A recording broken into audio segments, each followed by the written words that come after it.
Halo semuanya, kembali lagi di tutorial FreeCAD. Pada sesi ini melanjutkan pertemuan sebelumnya.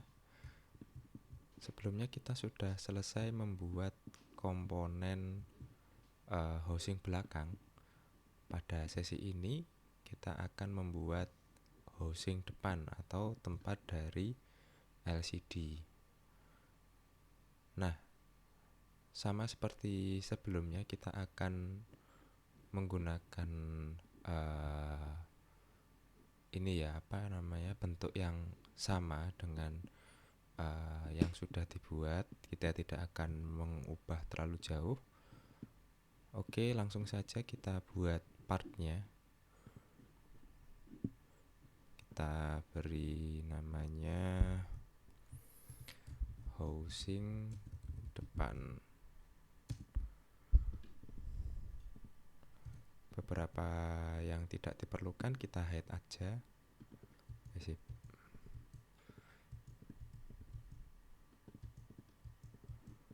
Oke, selanjutnya jangan lupa untuk appearance-nya kita buat transparan ya, biar nanti cukup mudah untuk menginspek apakah gambar kita sudah sesuai belum. Oke, seperti ini. Kita buat sketch. Karena posisinya kurang tepat, kita naikkan agar berhimpitan dengan ini. Kita geser sejalan dengan sumbu Z. Scroll. Nah, sampai berhimpitan seperti ini. Jika sudah, kita pilih untuk XY plane, akan muncul seperti ini. Garisnya akan kita samakan atau untuk catatan ya, sebenarnya kalau estetikanya dia akan untuk sejajar garis lurus. Tapi kalau bilang kekuatan, itu sebaiknya kita jangan menggunakan planes yang atau sambungan itu jangan sampai ketemu sambungan, nanti kekuatannya akan berbeda seperti itu. Tapi untuk ini kita lihat dulu offsetnya berapa. 197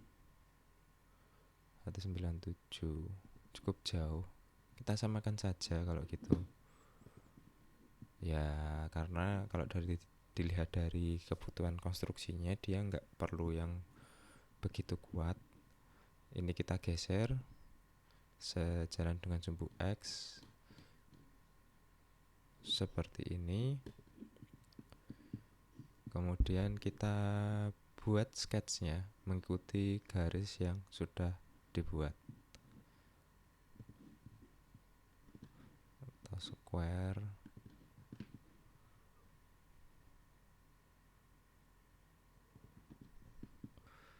Beri dimension 173, sebelah sini juga sama 132.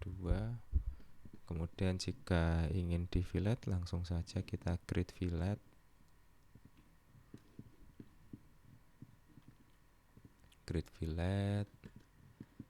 Untuk dimensionnya kita isi yaitu R10. Ini juga sama R10. Oke, ini sudah jadi. Selanjutnya kita pad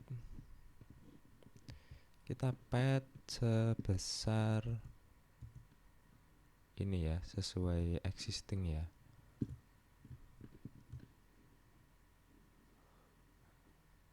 Penasaran dengan desain LCD-nya ini. Oke.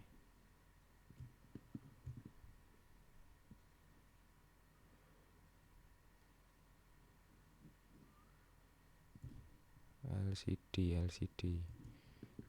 10 in. Oh, LCD-nya muncul ya dia ya. Oke.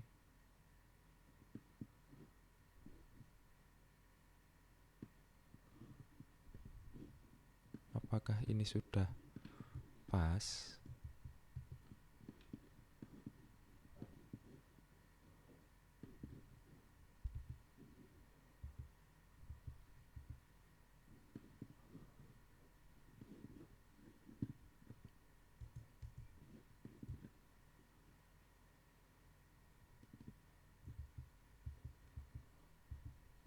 Oke, ini dia ada gapnya sebenarnya. Ada gap di sini. Oh, LCD-nya ini bisa kita naikkan mungkin.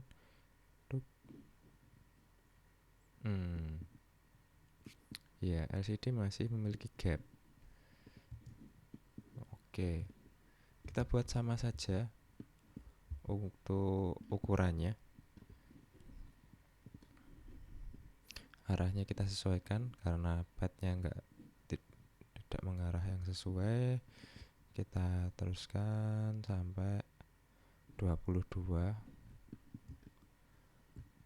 Baru kita buatkan untuk setiap dudukannya. Yang pertama kali dibuat adalah ini ya, pasangan dari slotnya. Jadi kalau kemarin ini pasangan dari slotnya ini kita buat dulu melingkar sesuai dengan profil permukaan dari housing belakangnya. Housing belakang ini top mountnya kita sembunyikan, kita buat pad seperti ini. Karena ini mirip, kita gunakan sebagai referensi ya. Ctrl C, Ctrl V. Kita drag and drop. Kemudian kita buka sketchnya.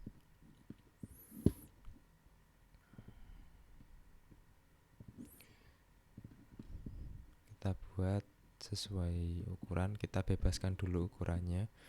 Ini pakai pendekatan lain. Kalau sebelumnya kita gunakan ini, kita gunakan garis polyline, kita gunakan garis square saat ini.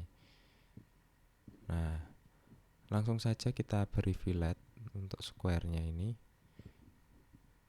Fillet.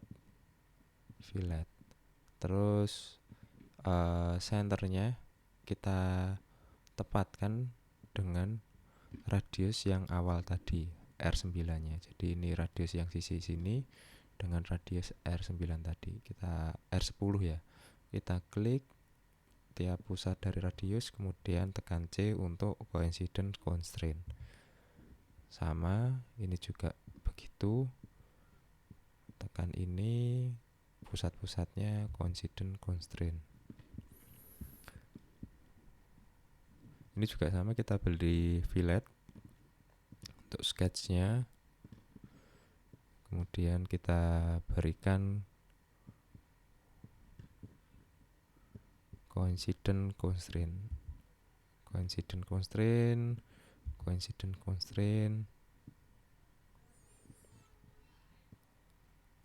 Nah, terus ini kita beri ukuran ya, dimension. Kemarin kan 2 ya. 2, karena dia ketemu lubang, maka dia nanti untuk sisi coakan sisi dalam itu kan 2,1. Ini kita buat 2. Kemudian jaraknya terhadap ini adalah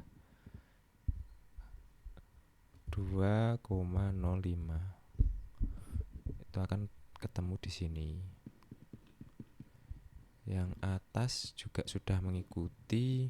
Yang belakang ini tinggal kita trim edge. Kita trim, ini di trim, sudah. Baru ini kita selaraskan dengan garis ini, dengan coincident constraint. Ini juga sama, kita coincident constraint. Kok miring? Ya, karena ini belum ada vertical constraint-nya. Kita klik, tekan V, atau kita berikan yang namanya ini constraint horizontal vertikal. Kita beri vertical constraint atau tekan V. vertical constraint. Oke, sudah. Kita pad ke arah atas agar dia bisa masuk ke dalam sana. Kita pad reverse direction. Kenapa ini? Oh iya, jangan lupa sisi luar untuk tetap dihilangkan ya. Tadi yang luar belum di delete. Kita delete dulu yang garis referensi. Garis referensinya kita hapus dulu. Garis bantunya yang di luar. Setelah dihapus baru bisa kita buat padnya. Nah, muncul ya, padnya sudah muncul. Berapa panjangnya? Ya kira-kira saja mungkin 4,6 mili biar ada gapnya. Gap ini nanti bisa kita gunakan untuk diisi, ya mungkin bisa diisi grease atau lainnya untuk meningkatkan kekedapan jika housingnya pengen kedap. Kalau ini kan dia nanti alignment ya, pelurusan, biar dia bisa lurus antara housing bawah dengan housing atas, seperti itu. Baik, selanjutnya ini kita buatkan holder untuk LCD seperti ini. LCD-nya kita buatkan coakan untuk LCD dulu, kemudian nanti lubang wiringnya seperti apa. Oke, kita buatkan coakan LCD. Kita pilih plane-nya, XY plane. Kemudian kita geser dulu ke bawah agar mendekati posisi ini. Ya, ini menggesernya ke arah sumbu Z. Seperti sebelumnya, klik sketch-nya, pilih attachment, kemudian position, kita geser ke sumbu Z. Kita turunkan, kalau Z plus dia naik ke atas, mendekati atas ya, ke arah atas. Nah, karena ini enggak pas, mungkin kita buat 9, ya, 9,8 mungkin. Oke, seperti ini. Baru kita buat ya coakan sesuai dengan ukuran LCD. Ini juga kita geser saja, dia sejalan dengan sumbu Y. Nah, kita beri belakang angka koma 6, 5, 6 ini 6, berapa ya?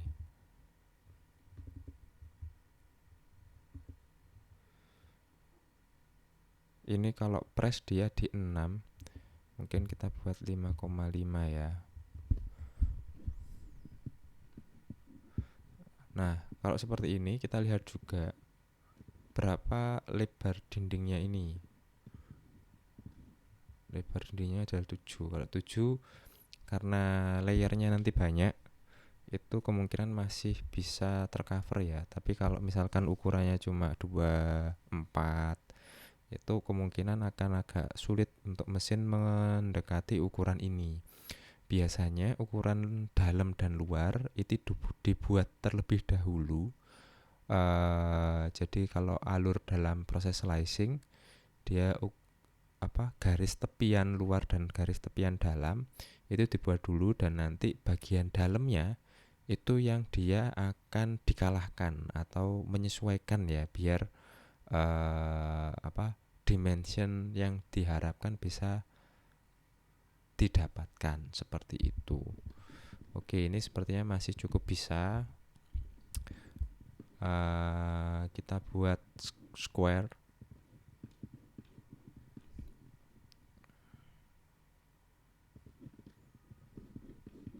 Kita buat square. Ini kita dekatkan dulu. Vertikal berarti dia 15. Nah, seperti itu. Terus sisi sini buat sama. Nah ini kita buat 3 mungkin ya.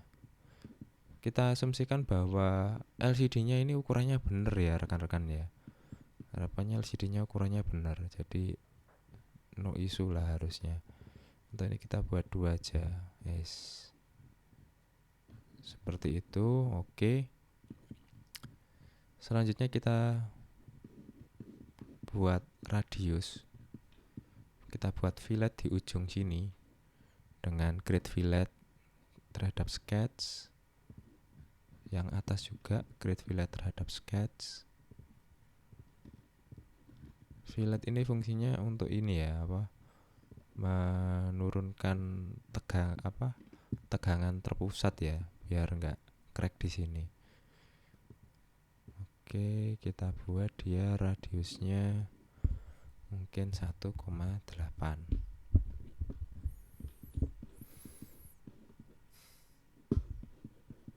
Sudah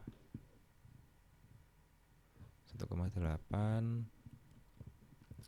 Baru kita pocket. Kita beri pocket. Selanjutnya biar kita memasangnya cukup mudah, kita beri chamfer ya sebelah sini ya. Karena nanti bagian ini itu adalah area yang kita print ya. Jadi menyetaknya itu dari posisi ini. Nah, biasanya kalau kita mencetak itu akan ada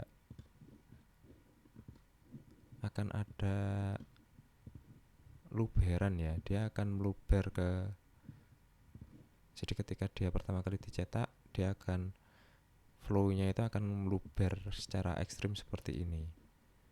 Nah, bagian bawahnya ini yang nanti akan mengganggu kesesuaian dimensi. Jadi kalau ketika dicetak awalnya itu mesti gini, baru dia ke atasnya itu sesuai. Nah, ekspansinya berapa? Nah, ini yang perlu dipertimbangkan di mesin rekan-rekan sekalian. Biar itu tidak terjadi, biasanya saya berikan radius sebanyak saya berikan fillet sebanyak 2 layer dari settingan printer. Karena nanti settingan printernya adalah 0,2 mm per layer, maka filletnya saya berikan 0,4. Seperti itu. Jadi tidak akan ada dimension yang meluber ke dalam. Oke, selanjutnya sisi luar ini juga sama, kita berikan chamfer 2 ya, sesuai yang belakang biar nggak tajam ujung-ujungnya. Nah, ini sudah didapat. LCD sudah, bakalan housing sudah. Kita cek untuk Raspberry Pi-nya, apakah ada yang bentrok. Nah,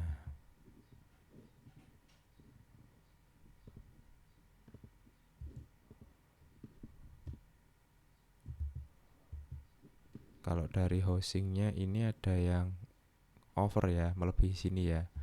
Nah, ini kita sesuaikan. Dan pastinya kita mencetak juga nggak perlu material sebanyak ini, nanti malah terjadi pemborosan. Oke, kita lakukan pencoakan. Berapa sih yang bisa kita coak dari ini? Kita cek dulu. Kalau bentangan seluas ini sebaiknya tebalnya ya di angka 2 mm lah ya. 2 mm ke atas. Jangan sampai di bawah 2, nanti dia nggak kuat, bisa wrapping juga.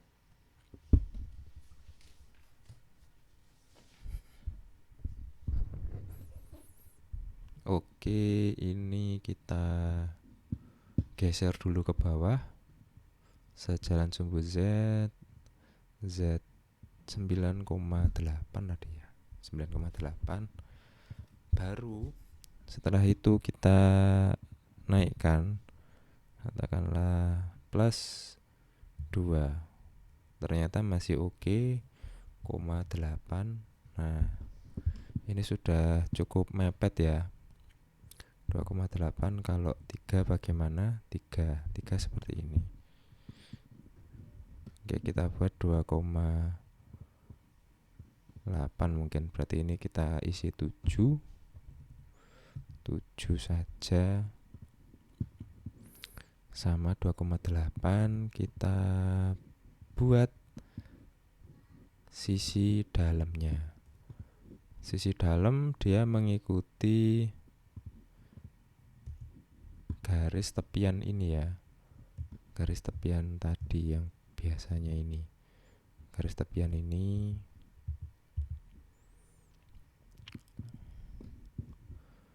kita buat square dulu.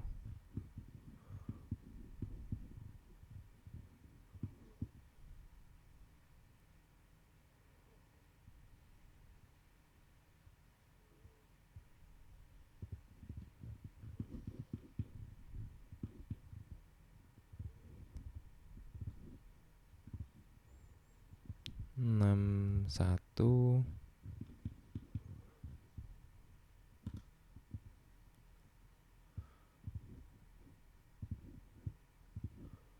Ini kita beri 73, 173 min 6,1. Ini juga sama treatmentnya.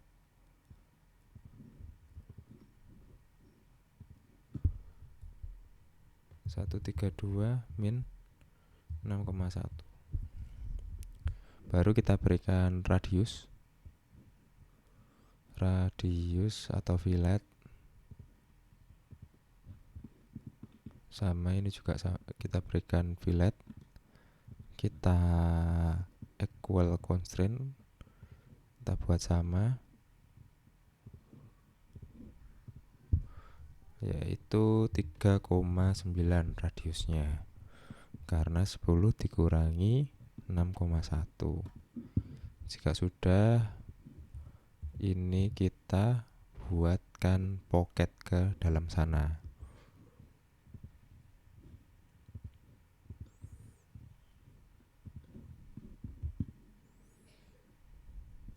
Nah, terus ini kita beri fillet ya, untuk penguncinya nanti, pemberi kekuatan. Oke, ini sudah. Filletnya bisa 1,6 mungkin, 1,6.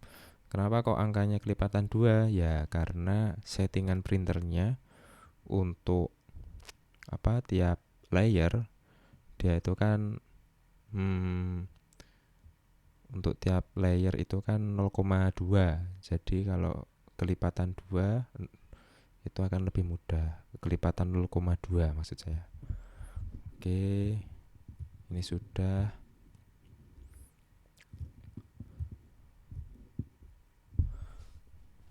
Selanjutnya ini pocket ya, pocket untuk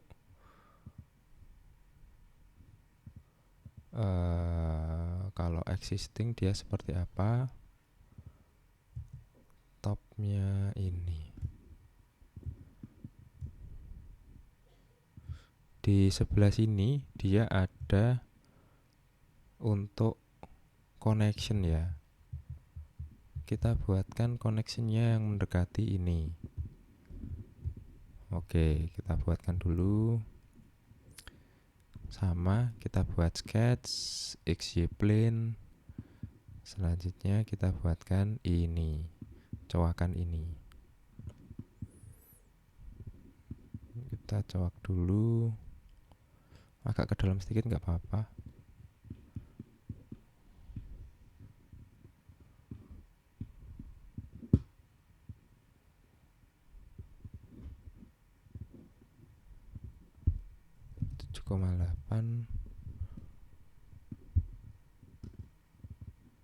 Atau kita buat 6,1 saja biar sama dengan existingnya. Nah, ada bagian yang hilang nanti. ini kita koinsidenkan dengan ini, dengan sumbu. Terus panjangnya kita buat dia itu 27. Terus sisi bawah ini kita buat 1, 3, 4 atau 135. Nah, sudah. Baru kita berikan pocket. Pocketnya kita lihat dulu ya, dia seberapa dalam.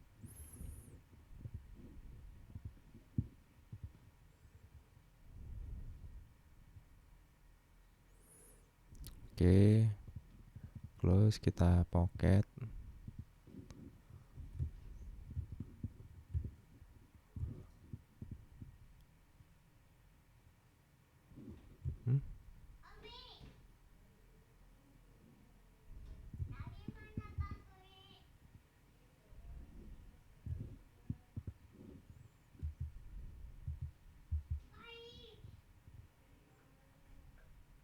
Oh, ini ukurannya salah guys. Oke, kita sembunyikan dulu keseluruhan.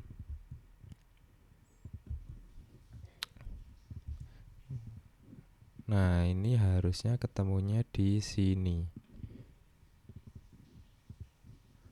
Tadi memotong area di LCD ya. Ini kita isi 7. Nah, seperti ini ya. Sudah, kita munculkan lagi pocketnya. Nah, pemotongannya sudah benar. Oke, sudah seperti ini. Terus pertanyaannya, nanti dia itu kan bentangannya luas. Kalau kita coba ya, kita ekspor handle ya, kita stip.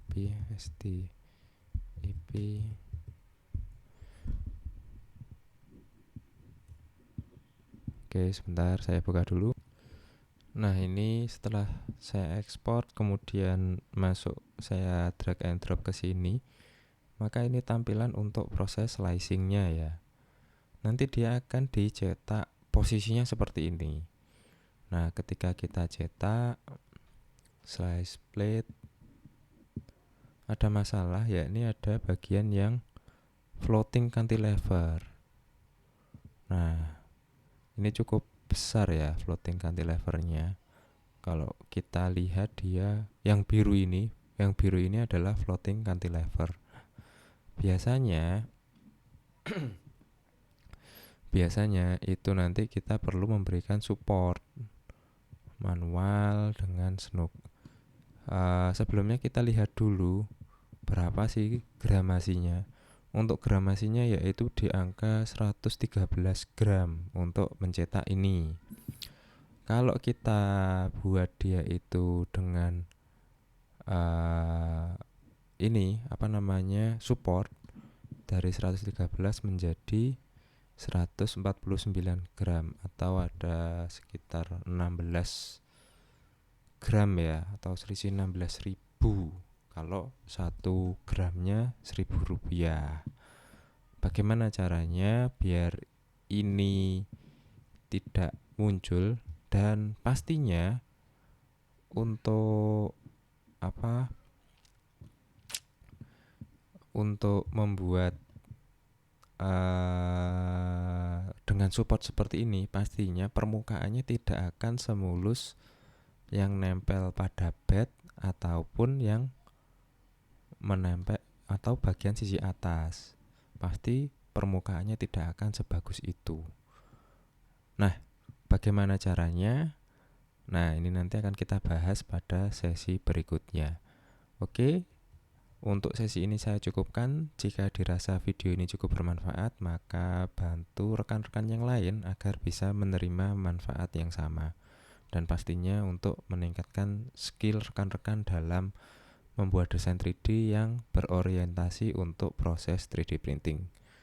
Oke, dari saya sekian, saya cukupkan. Terima kasih.